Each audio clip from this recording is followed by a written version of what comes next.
Assalamualaikum, kawan-kawan buruh. Dalam kesempatan kali ini, mari kita membahas Perjanjian Kerja Bersama atau disingkat dengan PKB. Perjanjian Kerja Bersama atau PKB adalah perjanjian yang merupakan hasil perundingan serikat pekerja atau beberapa serikat pekerja yang tercatat pada instansi yang bertanggung jawab di bidang ketenagakerjaan dengan pengusaha, atau beberapa pengusaha atau perkumpulan pengusaha yang memuat syarat-syarat kerja, hak dan kewajiban kedua belah pihak. Pasal 1 Angka 21 Undang-Undang Ketenagakerjaan. PKB ini memiliki peran dalam mewujudkan hubungan kerja yang kondusif dan harmonis. Kemudian untuk mengatur hubungan kerja, hak dan kewajiban kedua belah pihak secara tegas dan jelas. Dan juga sebagai alat ukur terhadap pelaksanaan hubungan industrial, mengantisipasi permasalahan di kemudian hari. Selain peran PKB untuk memberi petunjuk terhadap mekanisme penyelesaian perselisihan hubungan industrial atau PI dan memberikan kepastian hukum. Muatan yang wajib ada di dalam PKB adalah yang pertama, hak dan kewajiban pekerja dan serikat pekerja.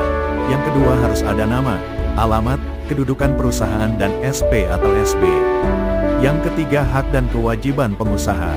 Yang keempat adanya jangka waktu. Dan yang terakhir yaitu yang kelima adanya tanda tangan para pihak. Bagaimana tahapan-tahapan pembuatan PKB itu? Yang pertama persiapan dari para pihak.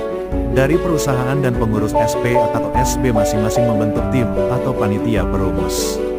Setelah dibentuk tim perumus mengumpulkan bahan atau materi yang akan dirundingkan bersama pengurus SP atau SB untuk ditetapkan menjadi konsep bahan materi perundingan dengan pertimbangan aspirasi dari anggota.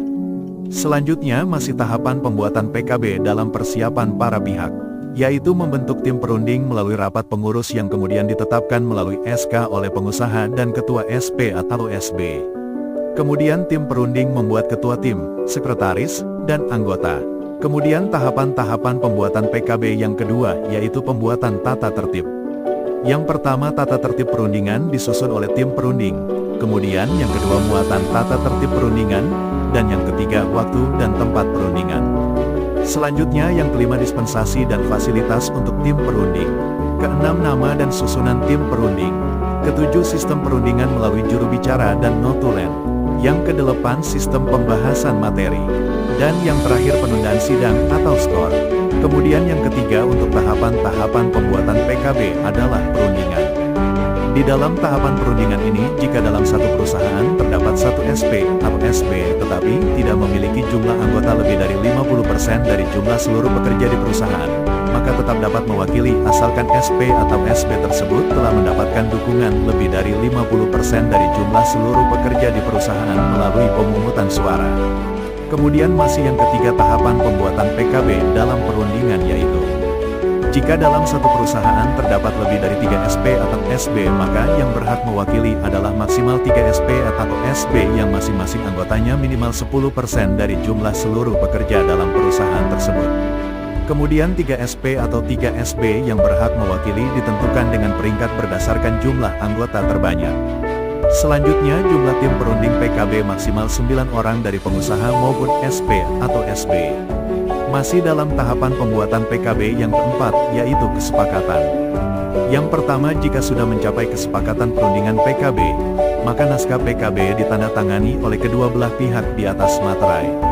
Kemudian yang kedua apabila perundingan pembuatan PKB tidak mencapai kesepakatan, maka salah satu atau kedua belah pihak mencatatkan perselisihannya kepada Dinas Ketenagakerjaan untuk dilakukan penyelesaian. Kemudian yang selanjutnya yaitu jangka waktu PKB. Masa berlaku Perjanjian Kerja Bersama atau PKB ini memiliki paling lama 2 tahun dan dapat diperpanjang 1 tahun. Dengan adanya PKB, hak dan kewajiban pengusaha dan pekerja menjadi tegas dan jelas.